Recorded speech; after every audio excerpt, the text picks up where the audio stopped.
আসসালামু আলাইকুম এভরিওয়ান, সবাই কেমন আছেন? আমি আজকে আপনাদের জন্য নিয়ে আসছি মজাদার লোটে শুটকি ভুনা।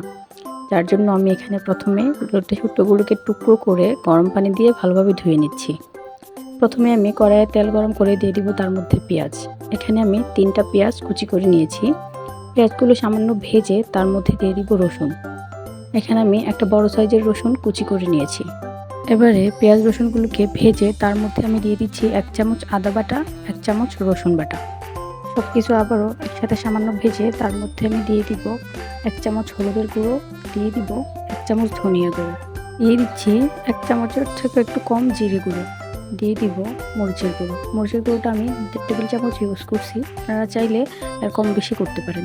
দিয়ে দিব 1/2 চামচের থেকেও একটু কম গরম মশলা গুঁড়ো, দিয়ে দিচ্ছি সামান্য পরিমাণ পানি। এবারে দিয়ে দিব পরিমাণ মতো লবণ। লবণটা দেওয়া হয়ে গেলে আমি দিয়ে দিব সামান্য পরিমাণ চিনি। চিনিটা ইচ্ছাকৃত, আপনারা চাইলে স্কিপ করতে পারেন। এবারে সব কিছু নেড়ে ভালোভাবে মিশিয়ে অনেক সময় নিয়ে কষিয়ে নিব।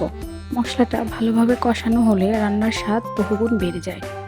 এখন এর মধ্যে আমি দিয়ে দিচ্ছি 2 চামচ পরিমাণ টমেটো সস। আবারও সব কিছু ভালোভাবে নেড়ে মিশিয়ে নিচ্ছি। হয়ে আসলে এ পর্যায়ে আমি দিয়ে দিচ্ছি লোটে শুটকিগুলো।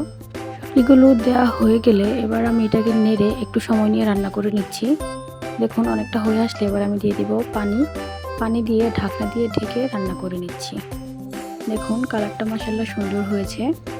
বলে রাখছি, আপনাদের যদি আমার রান্নার ভিডিও একটু ভালো লেগে থাকে তাহলে প্লিজ আমার পেজে ফলো দিয়ে যাবেন। দেখুন অনেকটা হয়ে আসছে আমার রান্না। এ পর্যায়ে আমি এর মধ্যে দিয়ে দিব কাঁচামরিচগুলো দিয়ে কিছু সময়ের জন্য আবারও ঢেকে দিচ্ছি। এ পর্যায়ে আমি এর মধ্যে দিয়ে দিব কয়েকটা গোটা রসুন। এখানে আমি একটা বড় রসুনকে খোসা ছাড়িয়ে নিয়েছি। হয়ে গেছে আমার রান্না। এ পর্যায়ে দিয়ে দিচ্ছি পরিমাণ মতো ধনেপাতা। গরম ভাতের সাথে এই লোটে শুটকি ভুনার স্বাদ সত্যিই অসাধারণ ছিল।